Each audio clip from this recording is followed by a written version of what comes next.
بسم الله الرحمن الرحيم. الحمد لله رب العالمين، والعاقبة للمتقين، والصلاة والسلام على خير خلقه محمد وآله وأصحابه أجمعين. آج زاد الطالبین میں ہمارا 178واں سبق ہے، جس میں ہم حدیث نمبر 171 کا ترجمہ، لغوی و صرفی تحقیق، تشریح اور ترکیب کے بارے میں پڑھیں گے۔ حدیث نمبر 171 ہے: لا يخلون رجل بامرأة ولا تسافرن امرأة إلا ومعها محرم. لا يخلون رجل بامرأة ولا تسافرن امرأة إلا ومعها محرم.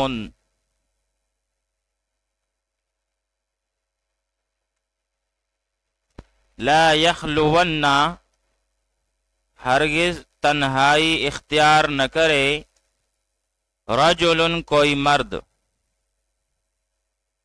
بامرأۃ کسی غیر محرمہ عورت سے،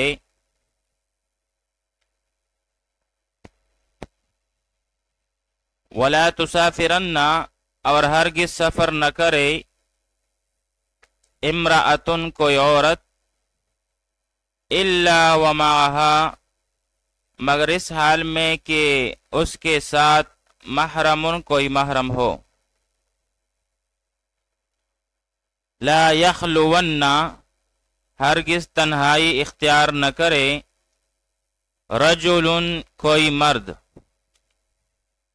بامرأۃ کسی غیر محرمہ عورت کے ساتھ، ولا تسافرن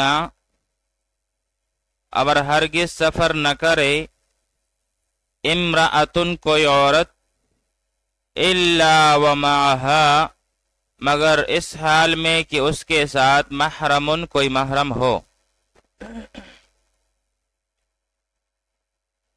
اب یہاں پر لا یخلون صیغہ واحد مذکر غائب، پہلے نہیں غائب معلوم، مؤکد بنون ثقیلہ، اسباب نصر ینصرو،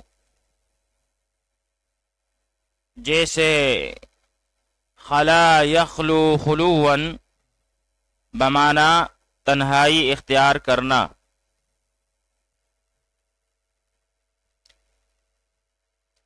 لا تسافرن صیغہ واحد مؤنث غائب، پہلے نہیں غائب معلوم، مؤکد بنون ثقیلہ، اسباب مفاعلہ، جیسے سافر یسافر مسافرتا و سفارا بمعنی سفر کرنا۔ پھر مجرد میں باب ضرب یضربو سے سفر یسفر سفورا بمعنی روشن ہونا، اور اسی باب سے مصدر اگر سفرن ہو تو معنی کھولنا، منکشف کرنا۔ محرم بمعنی وہ مرد یا عورت جن کی قرابت کی وجہ سے نکاح جائز نہ ہو اور ان میں پردہ نہ ہو۔ پھر جمع اس کی محارم آتی ہے، محارم اللیل بمعنی رات کے خدشات و خطرات۔ ایک لفظ ہے محرم بمعنی احرام باندھنے والا یا کسی کی پناہ یا حفاظت میں آنے والا۔ اسی طرح محرم احرام کے کپڑے کو کہتے ہیں۔ آئیے اب اس حدیث شریف کی تشریح پڑھ لیتے ہیں۔ اس حدیث میں اس بات کی تلقین کی گئی ہے کہ کوئی شخص اجنبی عورت سے خلوت اختیار نہ کرے، کیونکہ شیطان جو ہے وہ انسان کا دشمن ہے، وہ انہیں غلط راستہ پر ڈال دیتا ہے۔ اسی وجہ سے شیطان کا مقولہ مشہور ہے کہ رابعہ بصریہ جیسی نیک عورت اور حسن بصری جیسا نیک مرد اگر آپس میں خلوت کریں تو میں ان دونوں کو بھی غلط راستہ بتاؤں گا، جبکہ شریعت نے پہلے ہی اسے حرام قرار دیا تاکہ آدمی غلط راستہ پر نہ نکل جائے۔ فقہ کی مشہور کتاب ہدایہ میں ہے کہ عورتوں کو بغیر محرم کے 48 میل کا سفر مباح ہے، مگر اس فساد کے زمانے میں نہ کیا جائے تو بہتر ہے، اور 48 میل سے زائد کا سفر بغیر محرم کے جائز نہیں۔ ایسی عورت پر حج بھی احناف کے نزدیک فرض نہیں ہوتا جس کے ساتھ محرم میسر نہ آئے۔ اس مسئلہ میں اسی حدیث سے امام ابو حنیفہ رحمۃ اللہ تعالی علیہ استدلال کرتے ہیں۔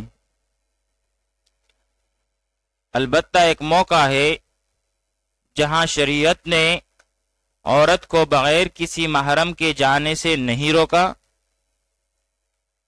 اور وہ موقع ہے صرف اور صرف ہجرت کا، اور وہ بھی وہ ہجرت جو فرض ہو چکی ہو کہ آدمی کا نماز روزہ وغیرہ ادا کرنا ممکن نظر نہ آتا ہو، تو پھر بغیر کسی محرم کے وہ عورت سفر کر سکتی ہے۔ آئیے اب اس حدیث پاک کی ترکیب کر لیتے ہیں۔ لا یخلون، نہیں غائب، بنون تاکید ثقیلہ، رجل اس کے لیے فاعل، بامرأۃ با جارہ، امرأۃ مجرور، پھر جار مجرور مل کر یہ متعلق ہوا لا یخلون فعل نہیں کے ساتھ، پھر فعل اپنے فاعل اور متعلق کے ساتھ مل کر جملہ فعلیہ انشائیہ نہیہ ہو کر معطوف علیہا، کیونکہ اس کے بعد واو عاطفہ ہے۔ پھر آگے جا کر لا تسافرن، نہیں غائب، بنون تاکید ثقیلہ، واحد مؤنث غائب کا سیاہ ہے۔ پھر آگے جا کر امرأۃ ذوالحال ہے، اور آگے ومعها محرم اس کے لیے حال ہے۔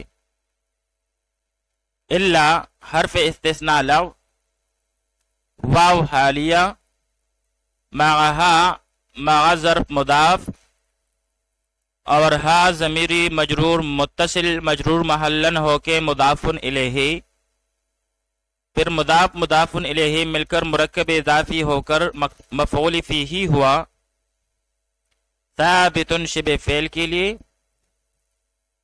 پھر ثابت شبہ فعل اپنے ضمیر فاعل اور مفعول فیہ کے ساتھ مل کر یہ خبر مقدم ہوئی، اور آگے محرم اس کے لیے مبتدائی مؤخر، پھر مبتدا اپنی خبر سے مل کر جملہ اسمیہ خبریہ ہو کر یہ حال ہے امرأۃ ذوالحال کے لیے،